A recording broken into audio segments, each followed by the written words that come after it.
నమస్తే welcome to Mirror TV plus. జల్పల్లిలో అసలు ఏం జరుగుతుంది? తండ్రి కొడుకులు ఒకరి మీద ఒకరు కంప్లైంట్లు ఇచ్చుకోవడం ఏంటి? ఇన్ని రోజులు ఇంటిలో ఉన్న రచ్చ కాస్త ఇప్పుడు ఈదిలోకి వచ్చింది. ఏం జరుగుతుంది అసలు తెలుసుకునే ప్రయత్నం చేద్దాం. మనతో పాటు ఉన్నారు మోహన్ బాబుకి అత్యంత సన్నిహితులు త్రిపురనేని చిట్టిబాబు గారు. అడిగి తెలుసుకునే ప్రయత్నం చేద్దాం. నమస్తే సార్. నమస్తే. Right sir. Sir war one side అన్నట్టు కాకుండా అసలు ఏం జరుగుతుంది? ఎందుకంటే మీరు ఫస్ట్ నుంచి నేను చాలా వీడియోస్లో చూశాను, మీరు మోహన్ బాబు సైడ్ మాత్రమే స్టాండ్ తప్పు. తీసుకున్నారు. మోహన్ బాబు సైడ్ కాదు, నిజం సైడు ధర్మం సైడు మాట్లాడుతున్నాను. మోహన్ బాబు సైడ్ కాదు, ఇంకోటి సైడ్ కాదు. ఐఎమ్ ఆల్వేస్ స్పీక్ ఆన్ ఎటు న్యాయం ఉంటే ఎటు ధర్మం ఉంటే అట్టే మాట్లాడతాను. మోహన్ బాబు అయినా ఇంకొకటి అయినా మోహన్ బాబు సైడే ధర్మం న్యాయం ఉంది. మనోజ్ సైడు వికృతము, విచ్ఛిన్నపు, ఇది bad temperament, bad character, bad voice, bad behaviour. కనుక వాళ్ళ ఫ్యామిలీలో ఎంతలాగా చూసుకున్నా కూడా మనోజే కొంచెం బాగా, అంటే కరెక్ట్ పర్సన్, అన్నిట్లో కరెక్ట్ గా ఉంటారు అన్న మాట ఎక్కువగా వినిపించింది. అని గతంలో పెళ్లికి ముందు, ఏ పెళ్లికి ముందు అంటే ముందు పెళ్లికి ఈ రెండో పెళ్లికి ముందు మాకు అందరికి తెలుసు. అప్పుడు ఇప్పుడు చూసిన వాళ్ళకి తేడా తెలుస్తుంది. అప్పుడు మంచు మనోజ్ అనేవాడు అందరితోటి కలుపుగోలుగా ఉండేవాడు, మంచి వ్యక్తిత్వం ఉన్నవాడు, అందరితోటి బాగుండేవాడు, మంచి మాట తీరు అంతా బాగుండేది. ఒక క్రమశిక్షణలో పెరిగిన పిల్లాడు. మోహన్ బాబు క్రమశిక్షణలో పెరిగిన పిల్లలుగా ఇద్దరు కొడుకులు అదే క్రమశిక్షణలో ఉండేవారు. పెళ్లి తర్వాత ఈ పిల్లాడిలో క్రమశిక్షణ పోయింది. ఒక ఇష్టం వచ్చిన రాంగ్ ప్లానింగ్, ఇష్టం వచ్చేయటము, ఉన్నది పోగొట్టుకుంటాం, కెరియర్ నాశనం చేసుకుంటాం, ఉన్న కెరియర్ పోగొట్టుకుంటాం, ఇవన్నీ చేస్తూ ఉన్నాడు. మొదటి పెళ్లి తండ్రి చెప్పినందుకే మంచోడా? రెండో పెళ్లికి తండ్రి వద్దు అని కారణాలు చెప్పాడు. వద్దంటాం కూడా. రెండో పెళ్ళికి వాళ్ళ అమ్మాయి ఎందుకు మొదటి పెళ్ళి విడిపోయింది, నువ్వెందుకు మొదటి పెళ్ళి విడిపోయావు, మీ యాటిట్యూడ్స్ ఎందువల్ల విడిపోవాల్సి, ఏ కారణాలు విడిపోయి అన్నీ అధ్యయనం చేసి, సో వాళ్ళ యాటిట్యూడు వాళ్ళ టెంపర్మెంటు, మన యాటిట్యూడు మన టెంపర్మెంట్ అంటే మనకు తెలుసు, మన యాటిట్యూడు మన టెంపర్మెంట్కి వాళ్ళ యాటిట్యూడు మన టెంపర్మెంట్ కలవదు, అనవసరంగా పొరపచ్చాలు వస్తాయి, మన మధ్య తేడాలు వస్తాయి అని ముందే తండ్రిగా ఒక అనుభవం మీద చెప్పాడు. అయినా వీడు మూర్ఖంగా ప్రేమ గుడ్డిదన్నారుగా ప్రేమించాము గడిది గుడ్డు అన్నాడు, వెళ్ళిపోయాడు. ఇవాళ ప్రేమించాడేమో కదా మౌనికని. ఎవరు చెప్పారు మీకు? పరిచయం ఉంది. మొదటి పెళ్లికి ముందు అమ్మాయితో పరిచయం, ప్రేమలు లేవు, పరిచయాలు ఉన్నాయి. పరిచయాలు మోహన్ బాబు సెలబ్రిటీ కనుక అందరితోటి, రాజకీయంలో అనేక మంది నాయకులతో అందరితోటి పరిచయం ఉంది. వాళ్ళ బిడ్డలతోటి పరిచయాలు ఉంటాయి. పరిచయాలు అనేది ఆ అమ్మాయి మొదటి పెళ్లి విడిపోయినాక, మనాడు మొదటి పెళ్లి విడిపోయినాక అప్పుడు పరిచయం కాస్త ఒక ప్రేమగా మారింది. Right sir. అంటే ఇప్పటి వరకు ఎవ్వరికి తెలియని క్లారిటీ ఏంటంటే ఏం జరిగిందంటే మొదటి పెళ్లి ఎందుకు కొలాప్స్ అయ్యింది మనోజ్ది? అది అనవసరం. మొదటి పెళ్లి కలిగి ఆ చరిత్ర అయిపోయిన చరిత్ర, దాన్ని అంటే జనాలు ఇదొకటి క్వశ్చన్, ఏమి జనాలు అడిగే చొప్పదంటు ప్రశ్నలకు ఇవన్నీ అనవసరం. అయిపోయింది కదా, వాళ్ళు వేరే లైఫ్ స్టార్ట్ అయిపోయింది. సో ఆ అమ్మాయి ఎందుకు విడాకులు ఇచ్చుకుంది, వీడెందుకు విడాకులు ఇచ్చుకున్నాడు, ఈ అనవసరం అప్రస్తుతమైన విషయాలు. అయిపోయింది. వేరే లైఫ్ స్టార్ట్ అయ్యింది. అభ్యంతరం చెప్పాడు. ఎందుకు చెప్పాను కదా. ఎందుకు చెప్పాడంటే అధ్యయనం చేసుకున్నా వాళ్ళు ఎందుకు విడిపోయారు, వాళ్ళు ఎందుకు కూడా ఆ మనస్తత్వాలు టెంపర్మెంట్లు మ్యాచ్ అవ్వవు మనకి. వాళ్ళ సైడ్ మనస్తత్వాలు మనకు మ్యాచ్ అవ్వవు, అందుకని వద్దు అన్నాడు. వినలేదు, మూర్ఖంగా వెళ్ళాడు. ఇప్పుడు అదే జరుగుతుంది. ఆ పెళ్లి జరిగితే మనలో పొరపచ్చాలు వస్తాయి, మనలో తేడాలు వస్తాయి చెప్పాడు, జరిగినట్టు జరుగుతుంది కదా.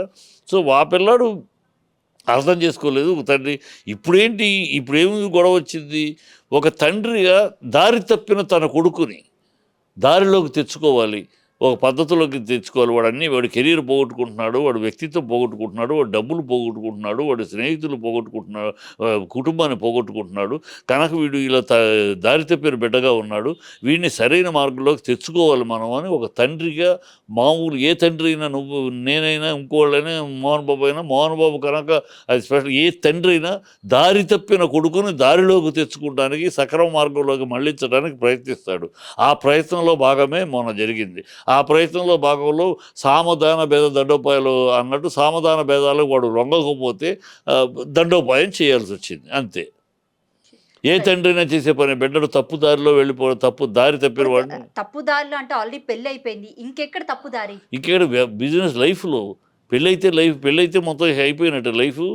పెళ్లి చేసుకున్నాడు అంతే. పెళ్లి చేసుకున్నాక లైఫ్లో వాడి ప్లానింగ్ కానీ, సినిమాలు కానీ, వాడి కెరియర్ కానీ, వాడి ఫైనాన్షియల్ కానీ అన్నీ నాశనం అయిపోతున్నాయి. అన్నీ నాశనం చేసుకున్నాడు. Wrong planning, wrong designing. గొడవంతా కూడా విద్యానికేతన్కి సంబంధించి ఫీజు రియంబర్స్మెంట్ ఏదైతే ఉందో అవకతవకలు జరుగుతున్నాయి. నేను స్టూడెంట్స్ మీద స్టాండ్ తీసుకున్నాను, నేను క్వశ్చన్ చేశాను కాబట్టి నన్ను ఈరోజు అంతా కొట్టడానికి వచ్చారు. భార్య పిల్లలతో ఉంటే ఎన్ని పిచ్చి కూతలు, బుద్ధి లేని కూతలు, వాడు కూసే కూతలు, వాడు దరిద్రుడు, వాడు పిల్లడు. ఇదే తండ్రినే మోహన్ బాబు నీ ఎంత చూస్తానని వాగిన నోరు అది. వాడు పిచ్చి కూతలు, ఆత్మగౌరవం గడుగు. ఇచ్చిన ప్రెస్ మీట్ లో కూడా ఎక్కడ తండ్రి గురించి అంటే మా నాన్న నన్ను కొట్టాడు, మా నాన్న ఇలా అన్నాడని ఒక్క మాట మాట్లాడు. అంటే నాకు ప్రాణాపాయం ఉంది నువ్వు ఇప్పుడు మాట్లాడటం కదమ్మా, వాడు ఆ సందర్భంలో అక్కడ ఏం మాట్లాడాడో విన్నవాళ్ళు 100 మంది ఉన్నారు. మోహన్ బాబు నీ అంతు చూస్తాను, మోహన్ బాబు అంతు చూస్తాను, నీ కాదు మోహన్ బాబు అంతు చూస్తాను అని అక్కడ వాగాడు. ఆ వాగుడు ఏ బిడ్డడైనా వాగుతాడా? కడుపుకు అన్నం తిని ఏ బిడ్డడైనా తండ్రిని ఏకవచనంతో పిలిచి అంతు చూస్తాను అంటాడా? ఈ బుద్ధి లేని హీనుడు వీడు ఆ మోహన్ బాబు లేకపోతే వీడు బతికేట్టి. మోహన్ బాబు అడ్రస్ మోహన్ బాబు, వీడికి ట్యాగ్ మోహన్ బాబే.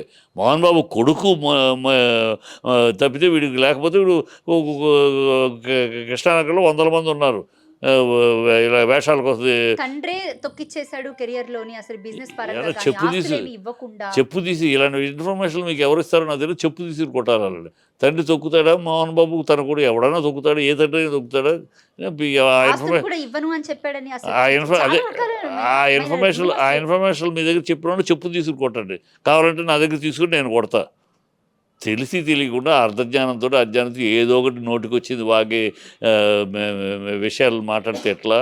ఏదో నోటికి అందుకని చెప్తా వాళ్ళు, నువ్వు తప్పుడు మాటలు తప్పుడు మెసేజ్లు మాట్లాడేవాళ్ళు చెప్పు తీసుకుని కొట్టు, లేకపోతే నా దగ్గర తీసుకుని నేను కొడతాను. ఒకవేళ నిజంగానే కొడుకుని దారిలో పెట్టాలి అనుకుంటే పొద్దున ఎందుకు WhatsApp through Mohan Babu police complaint ఇవ్వడం జరిగింది sir?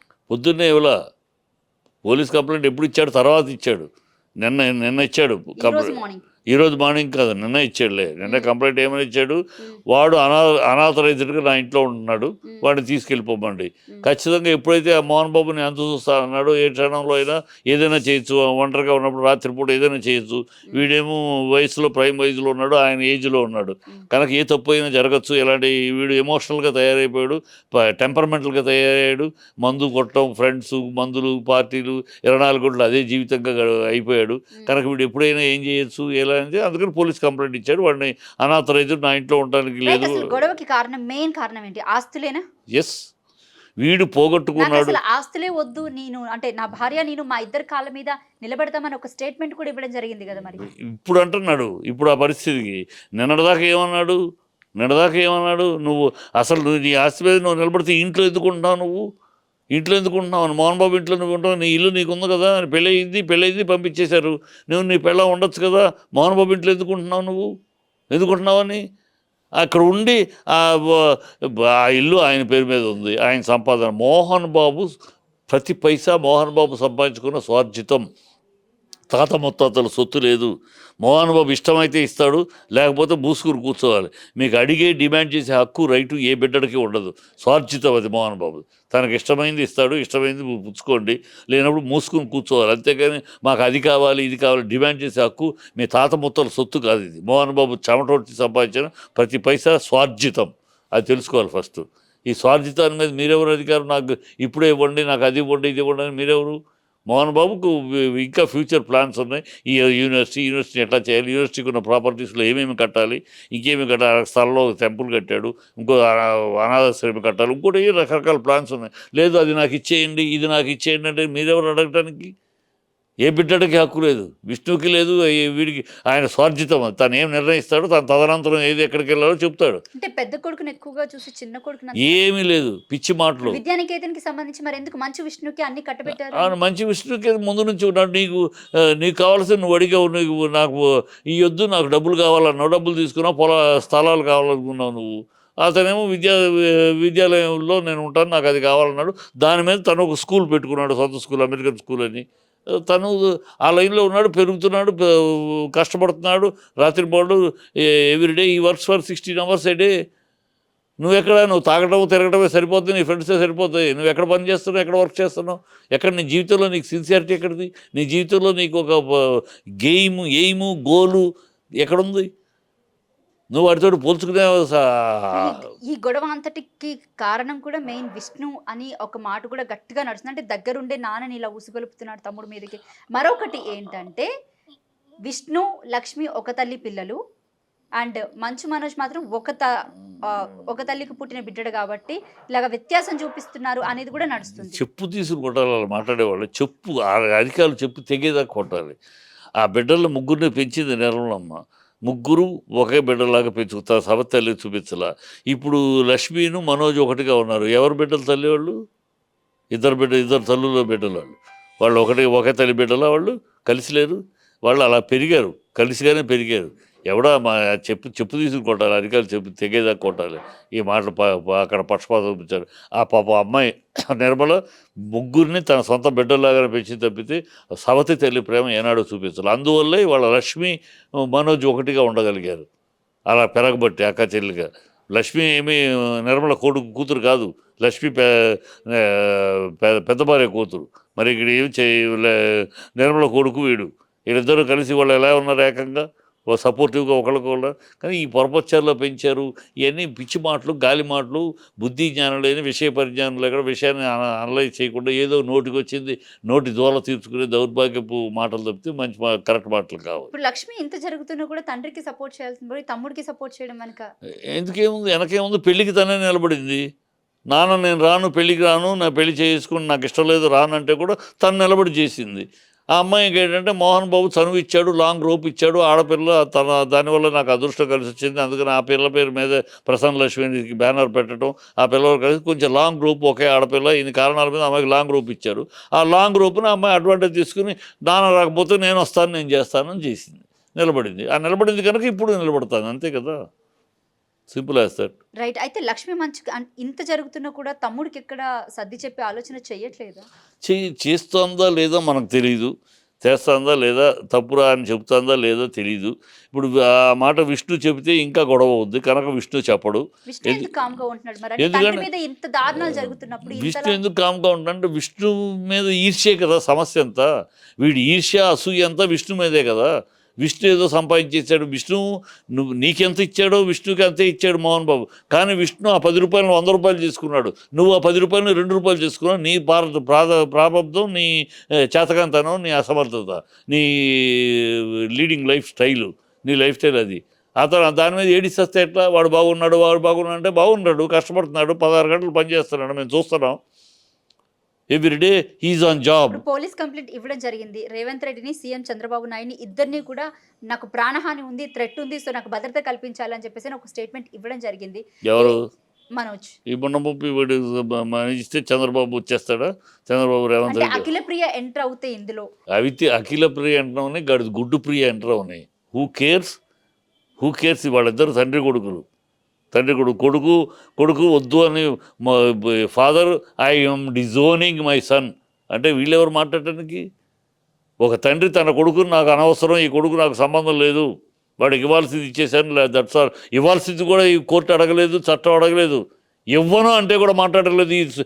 Because it's every single pie is earned by Mohan Babu, స్వార్జితం మొత్తం. ఏమన్నా ఆ పెళ్ళం మీద పెట్టిన పేరు ఆవిడేమైనా ఇచ్చుకోవాలి తప్పితే నో బడీ కెన్ క్వశ్చన్. ఎవడు మాట్లాడటానికి? అఖిల ప్రియ, గుడ్డు ప్రియ ఎవరు మాట్లాడితే ఎవరేం మాట్లాడతారు? ఎవరికి హక్కు లేదు మాట్లాడటానికి. Right sir. మరొక విషయానికి వస్తే కనుక త్వరలో నాగబాబు మినిస్టర్ కాబోతున్నాడని తెలిసింది. సో నామినేటెడ్ పదవి ఇచ్చి ఆయనకి హోదా కల్పించబోతున్నారని ఏమో నాకు అన్ని గాసిప్గా కనపడుతున్నాయమ్మా. ఎందుకంటే ఎమ్మెల్సీ కాదు, ఎమ్మెల్యే కాదు. జనసేనలో ఎంతోమంది ఉన్నారు గెలిచిన వాళ్ళు, నాగబాబు కన్నా కష్టపడి పనిచేసిన వాళ్ళు. వాళ్ళందరినీ కాదని తమ్ముడికి అన్నకి ఇప్పించుకుంటే బదనాం అవుతాడు పవన్ కళ్యాణ్.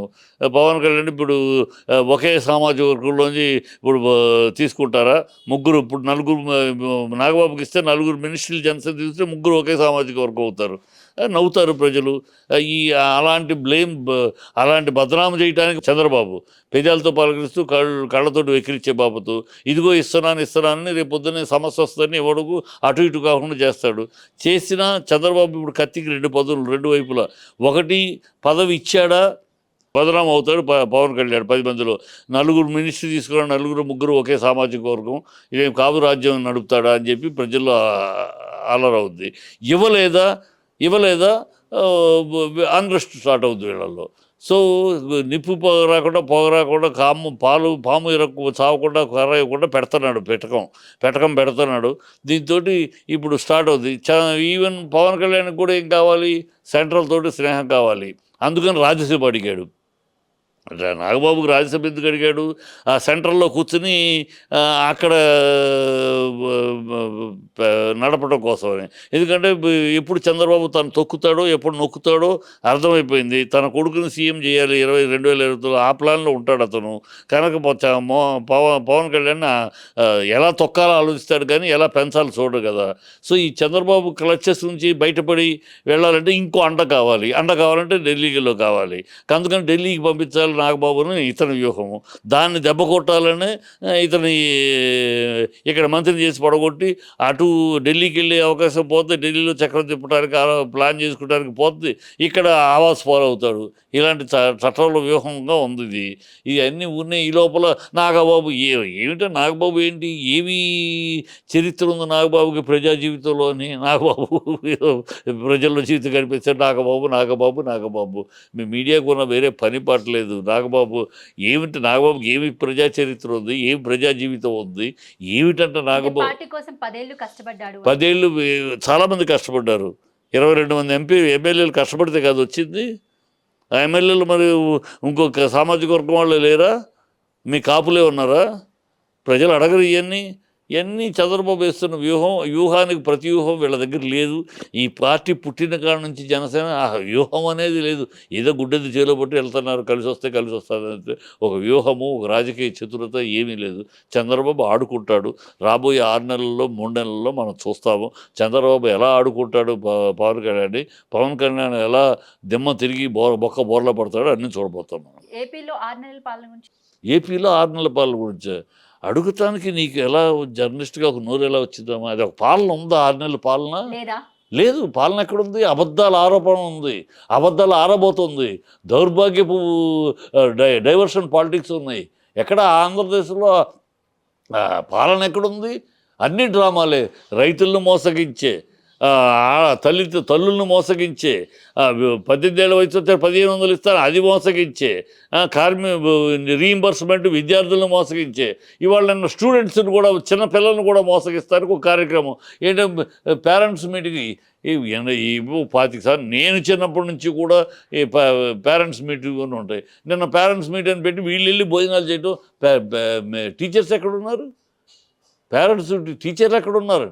పేరెంట్స్ మీటింగ్ అంటే మీరు వెళ్ళి మీట్ అవుతారు కదా. టీచర్స్ పేరెంట్స్ ఉంటాయి కదా. టీచర్స్ లేకుండా ఎవరిని పెట్టేసి అటెండర్లు వాళ్ళని పెట్టి పేరెంట్స్ మీటు, ఒక ఫోటోలు వాళ్ళతో కూర్చుని తింటారు. ఏదో మళ్ళీ ఇదే దీంట్లో మా నాన్న పేరెంట్ మీటింగ్. అసలు ఏదో పేరెంట్స్ మీటింగ్ అనేది చాలా కొత్తగా వీళ్ళు కనిపెట్టినట్టు, వీళ్ళే మొత్తంగా ఫస్ట్ టైం చేస్తున్నట్టు. ఏమి హడావిడి, ఏమి బిల్డప్ విషయాలు ఇవన్నీ అన్నీ. ఇదిగో నిన్న తేలింది, 1 సంవత్సరం క్రితం చెప్పారు డ్రగ్స్ 25,000 టన్స్ 25,000 కిలోల డ్రగ్స్ వచ్చేసినాయి అన్నారు. నిన్న సిబిఐ మొత్తం ఎంక్వైరీ చేసి గుట్టు బయట పెట్టింది కదా. అది అక్కడ అసలు డ్రగ్స్ లేవని. మరి సిగ్గు శరం ఉండద్దా చంద్రబాబుకిను, పవన్ కళ్యాణ్కి, లోకేష్కి? అక్కడ 25 టన్నుల డ్రగ్స్ వచ్చేసినాయని సంవత్సరం క్రితం అల్లరి చేసి ప్రజల దగ్గర మోసపుచ్చి డ్రగ్స్ కాకినాడ పోర్టులోకి వచ్చేసి అయిపోయినారు. సిగ్గు ఉండద్దా? అది అబద్ధానికి క్షమాపణ చెప్పద్దా ప్రజలకి? టూ అర్లీ కదా మీరు ఇంత కామెంట్ చేయడం. ఇంకా 6 మంత్స్ కదా, ఇప్పుడు 6 మంత్స్ కాదు. ఇప్పుడు ఈ 6 మంత్స్ గత సంవత్సరం క్రితం చేసిన అల్లరి వీటికి ముందు చెప్పండి. సంవత్సరం క్రితం డ్రగ్స్ ఆంధ్ర రాష్ట్రంలో గుజరాత్ నుంచి వచ్చేసిందని కూడా అల్లరి చేశారు. ఇవాళ అది డ్రగ్స్ కాదు, ఏమీ లేదు దాంట్లో అని తెలిసింది. దీనికి సిగ్గు సెర ఉండాలిగా బుద్ధి చెప్పాలి. 32,000 అమ్మాయిలు మిస్ అయ్యారని చెప్పారు. ఒక ఆఫీసర్ ఎవడో చెప్పాడన్నారు. అది పచ్చి అబద్ధం అని పార్లమెంట్లో జరిగింది. అది ఆ సన్నాసి కూడా ఆఫీసర్ కూడా పేరు చెప్పాలి, అవి చెప్పరు. అన్ని డ్రామాలు, బిల్డప్లు. సూపర్ 6 ఏం జరిగింది? ఒకటి జరుగుతుందా? నీకు ఎంతమంది ఉంటే అంతమంది. 18,000 అమ్మా నీకు 18,000, నీకు 1,500. ఇక ఏదో వీళ్ళ జేబులు సొమ్ము ఇస్తున్నట్టు అన్ని అబద్ధాలు. మేమేమో అడిగాము అలాంటి వాళ్ళం, అయ్యా 62,000 కోట్లు పెడితేనే ఈ శ్రీలంక అయిపోతున్నారు, మీరు 1,20,000 కోట్లు మీరు చెప్తున్న బడ్జెట్ ఎలా, మేము సంపద సృష్టిస్తాం, మేము తమ్ముళ్ళు అని పెద్ద డైలాగులు మాట్లాడు. ఏం సంపద సృష్టించావు? ఇప్పటికి 67,000 కోట్లు అప్పు చేసావు, 67,000 కోట్లు అప్పు చేయడం సంపద సృష్టిమా? అంటే నువ్వు అప్పు చేస్తేమో సంపద సృష్టి, ఇతరులు అప్పు చేస్తేనో దివాళా తీయటమా? ఏం పిచ్చి మాటలు, పిచ్చి వాగుళ్ళు ప్రజలు గుర్తిస్తున్నారు. ఇన్ని డ్రామాలు పాలన కనిపించట్లేదా? చిచ్చిచి పాలన అనేది ఎక్కడ ఉంది? రౌడీ రాజ్యం కనపడుతుంది, రాక్షస రాజ్యం కనపడుతుంది, రెడ్ బుక్ రాజ్యం కనపడుతుంది. ఏం కనపడుతుంది? రెడ్ బుక్ కి గుడ్ బుక్ కి తేడా ఏంటి సార్? రెడ్ బుక్ అనేది అరాచకపు బుక్, గుడ్ బుక్ అనేది ప్రజాపాలన బుక్. ఆ గుడ్ బుక్ అనేది ఇప్పుడు ఈ ప్రభుత్వానికి లేదు. ప్రజాపాలన ప్రజలకు అవసరమైనది, పేదలకు అవసరమైనది, పేదలకు అన్నింటి పేదల మొహాల ఆనందాన్ని చూచటం, అది గుడ్ బుక్. ఇదేమో రెడ్ బుక్ ఏమో ఇది అరాచక బుక్. మొన్నటిదాకా పప్పు పప్పు పప్పు అన్న వైఎస్ఆర్సీపీ పార్టీ వాళ్ళు ఇప్పుడు లోకేష్ రెడ్ బుక్ చూసి భయపడుతున్నారా? చిచి రెడ్ బుక్ను భయపడటం కదా, అసహించుకుంటున్నారు. ఇది ఎరుపుకు అని అంటున్నారు, అసహించుకుంటున్నారు. ఎర్రబుక్కు అది అలా ఫీల్ అవుతున్నారు. అదే చెప్తే దాన్ని ఏమి ఇది కాదు, భయపడటం ఏంటి, దరిద్రం. అంటే ఓ పక్క నుంచి చూస్తుంటే సోషల్ మీడియాకి సంబంధించి చాలా మంది భయపడుతున్నారు. ఏ కోర్టులు అన్ని తంతారు, కృష్ణమురళి కోర్టులో ఆర్జీవి కానివ్వండి, లేకపోతే శ్రీరెడ్డి కానివ్వండి, ఇట్లాంటి ఆర్జీవి ఎక్కడ భయపడ్డాడు? ఆర్జీవి దమ్ముని ఇంటర్వ్యూలు ఇస్తున్నాడు. ఆర్జీవి చెప్పే లాజిక్కి సమాధానం లేవు పోలీసుల దగ్గర. ఇవన్నీ ఏ కోర్టులో నిలవు, ఏ కేసులో నిలవు. ఆల్రెడీ కోర్టులో సుప్రీంకోర్టు ఒక జడ్జిమెంట్ ఇచ్చింది ఈ అరెస్టుల మీద. మీరు ఎప్పుడు 7 ఏళ్ల క్రితం ఆల్రెడీ ఒక ఎస్ఐని కూడా సస్పెండ్ చేయించింది సుప్రీంకోర్టు. ఎప్పుడు 7 ఏళ్ల క్రితం జరిగిందని ఇప్పుడు పెడతారంటే 7 ఏళ్ళు ఏం చేశారు మీరు? 7 ఏళ్ళు ఏం గాడిది గోళ్ళు గుడ్డి గుర్రం పడుతో మేర అని కూడా అడిగింది కోర్టు. సో ఇవన్నీ నిలవవు. ఎప్పుడు ఏదో అన్నారు, ఎప్పుడన్నా మీరేమి తక్కువ అన్నారు, మీరేమన్నా తక్కువ మాట్లాడారా? వాళ్ళ ఆడవాళ్ళు మాట్లాడారు, మీరు మాట్లాడలేదా? ఒక రోజు ఆడపిల్ల కదా, ఎంతమంది దగ్గర పడుకున్నావు నువ్వు అని ఆన వెంకటరెడ్డి అనలేదా? మాట్లాడలేదా? డైమండ్ రాణి అని హేళన చేయలేదా? ఆడపిల్ల కదా, మీ వాళ్ళ ఆడపిల్ల. ఏదో చంద్రబాబు వైఫ్ని గురించి మీరు మాట్లాడేదేంటి?